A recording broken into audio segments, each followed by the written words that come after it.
High বন্ধুরা, Muscat homemaker থেকে আমি রূপা নিয়ে চলে এসেছি খুব সুন্দর একটা ব্লগ। আজকে আবার তোমাদের হায়দ্রাবাদ নিয়ে চলে এসেছি ঘুরতে। যেখানে আমি ব্লগটা শেষ করেছিলাম ওখান থেকে আবার শুরু করলাম। তো আজকে আমি তোমাদের দেখাবো ফিল্ম সিটিতে, যেখানে এত সুন্দর সুন্দর বিদেশের যে শ্যুটিংগুলো হয়। আগে আমি তোমাদের ইউরোপ ট্যুর করিয়েছি, আজকে আমি তোমাদের জাপানের ট্যুর করাবো। তো আজকে রাস্তায় যেতে যেতে যেতে দেখতে পাচ্ছ যে চারদিকে খুব সুন্দর বাগান মতো করা, এবং জায়গায় জায়গায় যেখানে শ্যুটিং হয় সেই জায়গাগুলো। তো কেমন আছো বন্ধুরা? আমরা তো বেশ আছি। তো আজকে আবার যে হায়দ্রাবাদের ব্লগটা নিয়ে এসেছি, একটু লেট পোস্ট করছি, কিন্তু আশা করি তোমাদের খুব ভালো লাগবে। যারা নতুন বন্ধু আছো তো প্লিজ চ্যানেলটাকে সাবস্ক্রাইব করে আমার পাশে থেকো, আর যারা পুরনো বন্ধু আছে তারা তো আছোই আমার পাশে। তো চলো বেশি কথা না বাড়িয়ে চলে যাই এবার মূল পর্বে। দেখতে পাচ্ছ এখানে অ্যাঞ্জেল ফাউন্টেন, যেটা আমি তোমাদের সাথে শেয়ার করেছি। তো অনেকে ভাবতে পারো একই জায়গা বারবার শেয়ার করছি, তা নয় কিন্তু। যে রাস্তা দিয়ে যাচ্ছি ঠিক ঘুরে ফিরে সেই এদিক থেকেই যাচ্ছে। আজকে তোমাদের দেখাবো, দেখো এই যে গাছের যে জায়গাগুলো দেখছো, বাগানগুলো দেখছো, কোনোটাই কিন্তু এমনি নয়। এখানে প্রত্যেকটা জায়গাতেই কিন্তু শ্যুটিংয়ের জন্য ব্যবহার করা হয়েছে। তারপরে দেখো যেই রোডটা দিয়ে যাচ্ছি, এই রোডটা দিয়ে আমি এখন চলে যাব জাপানিজ গার্ডেনে। তো তার আগে তোমাদের সাথে আরও কিছু জায়গা শেয়ার করব। তো চলো দেখে নাও আজ যেখানে এসছি সেই জায়গাটাকে কি বলে। তারপর দেখো যেই জায়গাটায় দেখতে পাচ্ছ এই যে ফাউন্টেন মতো আছে, এই জায়গাটাকে বলা হয় রাজস্থানের হাওয়া মহল। তো দেখতে পাচ্ছ কত সুন্দর ফাউন্টেন, এখানে সিংহর মুখ করা, এখান থেকে জল বেরোচ্ছে। এই জায়গাটাকে বলে রাজস্থানের হাওয়া মহল।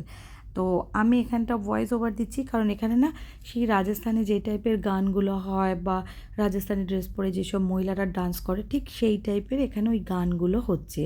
এখানে প্রচুর তামিল তেলেগু শ্যুটিং হয়েছে। তারপরে দেখো এই জায়গাটা দেখো, রাজস্থানে যে হাওয়া মহল বলছে, এখানে সব এত গ্রিনারি, এখানে ধরো সব রকমের প্রাণীদের ওই কি বলবো ঘাসের শেপ করে, ঘাস দিয়ে এখানে প্রত্যেকটা সেটাকে বানানো হয়েছে। ধরো হাতি রয়েছে, ঘোড়া রয়েছে, তাদের ওপরে এভাবে বানানো হয়েছে। তারপর আমি একদম টপে রয়েছি, ওখান থেকে রাজস্থানের হাওয়া মহলের যে জায়গাটা, সেটা দেখানোর একটু চেষ্টা করছি তোমাদের। তো ওখান থেকে আমাদের সিঁড়ি দিয়ে আস্তে আস্তে নেমে যেতে হবে। দুদিকটা এত সুন্দর ফুলের গার্ডেন, আর আমরা ঠিক সিঁড়ি দিয়ে মাঝখান দিয়ে নেমে যাচ্ছি। দেখো যেই সময়টা গেছি এখানে ফুল দেখতে পাচ্ছ। আমরা যে খুব ঠান্ডায় গেছি তা না, বেশ গরম গরমই আছে। দেখো চারদিকটা দেখো। তোমরা হয়তো কোনো সিনেমায় দেখলে হয়তো বুঝতে পারবে এখানেও কোনো সিনেমার শ্যুটিং হয়েছে, তবে মানে ম্যাক্সিমাম ক্ষেত্রে এখানে হচ্ছে তামিল তেলেগু এইসব শ্যুটিংগুলো হয়েছে। কোনো একটা সিনেমা হচ্ছে বিন্দুসারা, এখানকার শ্যুটিংগুলো হয়েছে। তারপর দেখো এই যে অনেক সিনেমা দেখবে, মেবি আমার কিছু দেখে আমার মনে পড়ছিল বিদ্যা বালান কোনো গানের শ্যুটিংয়ে এখানে ডান্স করছিল। তো এখানে যে মূর্তিগুলো আছে তার পাশে আর কি। দেখো আমরা যেই জায়গাটা দিয়ে নেমে এলাম সেই জায়গাটা একটু চারপাশ থেকে তোমাদের নিচ থেকে, আমি ওপর থেকে যেমন দেখাচ্ছিলাম এটা নিচ থেকে দেখাচ্ছি। দেখো দুদিকে হাতি দেওয়া, আর সিঁড়ি দিয়ে ওপরে উঠতে হবে। এই জায়গাটা হচ্ছে রাজস্থানের হাওয়া মহল। তারপর এখান থেকে হাঁটতে হাঁটতে এইবার আমাদের পৌঁছে যাওয়ার জায়গা হচ্ছে জাপান। দেখো এখানে অনেকটা, তবে হ্যাঁ তুমি যদি হেঁটে না ঘোরো, তুমি ফিল্ম সিটির ভেতরে কিচ্ছু দেখতে পারবে না, তোমাকে প্রচুর হেঁটে হেঁটে দেখতে হবে। তবে মানে আমি একদিনে কভার করেছি, বিকজ আমার কাছে একদম টাইম ছিল না। তাই আস্তে আস্তে আমরা দেখতে পাচ্ছ এই যে জাপানের আদলে এখানে রেড কালারের ওয়াল দেওয়া আছে, এখান থেকে আমরা আস্তে আস্তে হেঁটে হেঁটে, গরমও ছিল প্রচণ্ড, হেঁটে হেঁটে এবার আমরা জাপানিজ গার্ডেনের দিকে ঢুকে যাব। আমি যতটা পারছি শেয়ার করছি। আমরা হাঁটতে হাঁটতে অনেকটাই টায়ার্ড হয়ে গেছিলাম। ওয়েলকাম টু দেখো জাপানিজ গার্ডেন। এইবার আস্তে আস্তে আমরা মানে জায়গাটা মানে কি বলবো, শুধু সবুজ আর সবুজ। মানে কোথাও আমার মনে হয়নি যে হায়দ্রাবাদের ফিল্ম সিটিতে আমি দাঁড়িয়ে আছি। দেখো এই জলটা পর্যন্ত সবুজ, এত সুন্দর করেছে ফিল্ম সিটির ভেতরে এই জাপানিজ গার্ডেনটা। মানে অসম্ভব অসম্ভব সুন্দর। দেখো যে জলটা আসছে এখান থেকে, ফাউন্টেন কত দূর থেকে জলটা আসছে। মানে আমি যাকে যাকে এখান থেকে ভিডিও কল করে দেখিয়েছি তারাই আমাকে বলছে তুমি কোথায় ঘুরতে গেছিলে। মানে কেউ বলবে না যে আমাদের ইন্ডিয়ার মধ্যে এত সুন্দর সুন্দর ঘোরার জায়গা আছে। দেখো সবুজ জল, এখানে একটা খুব সুন্দর মানে এই করা আছে। তারপর ঠিক জাপানিজ গার্ডেন থেকে বেরিয়ে আমি চলে গেলাম এখানে একটা লাইভ বাটারফ্লাই গার্ডেন। মানে এটা যেন কি বলবো, হেভেনে চলে এসেছি। মানে ওপরটা পুরো শেড করা, নেট দিয়ে ঘেরা।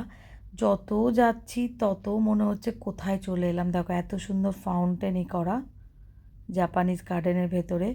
এখানে বাটারফ্লাই গার্ডেন বলার একটাই কারণ, এখানে ওরা বাটারফ্লাইগুলোকে এভাবে ওপর থেকে পুরো একদম শেড দিয়ে ভ্যারাইটিস মানে ফুল এই ভেতরে আছে। আর লাইভ বাটারফ্লাইগুলোই ফুলের মধ্যে ঘুরে বেড়াচ্ছে দেখে এই জায়গাটাকে বাটারফ্লাই গার্ডেন বলছে। গার্ডেনটা যে খুব বড় তা না, তো এর জন্য আমি জাপানিসের গার্ডেনের সাথে বাটারফ্লাই গার্ডেনটাও তোমাদের সাথে শেয়ার করছি। তোমরা বুঝতে পারছো লাইভ বাটারফ্লাইগুলো চারদিকে কিভাবে দৌড়ে বেড়াচ্ছে। ভ্যারাইটি ফ্লাওয়ার, ভ্যারাইটিস বাটারফ্লাই, মানে দেখে না চোখ ধাঁধিয়ে যাচ্ছে। যেহেতু বাটারফ্লাই গার্ডেনে গেছি, এখানে দেখো বাটারফ্লাইয়ের কিছু শেপ করা আছে এখানে ফটো সেশন করার জন্য। তো এখানে আমরা হালকা হালকা একটু ফটো সেশন করেছি, সেগুলো একটু তোমাদের সাথে শেয়ার করব। তারপর দেখো এখানেই আছে আবার কিছু বার্ডের, প্রচুর বার্ডের কালেকশন, পাখির কালেকশন, সেটা আবার তোমাদের সাথে নেক্সট ভিডিওতে শেয়ার করব। দেখো জলগুলো দেখো, এখানে হাঁস দৌড়ে বেড়াচ্ছে। তো এই বার্ডের যে জায়গাটা আছে সেটা অনেক বড়।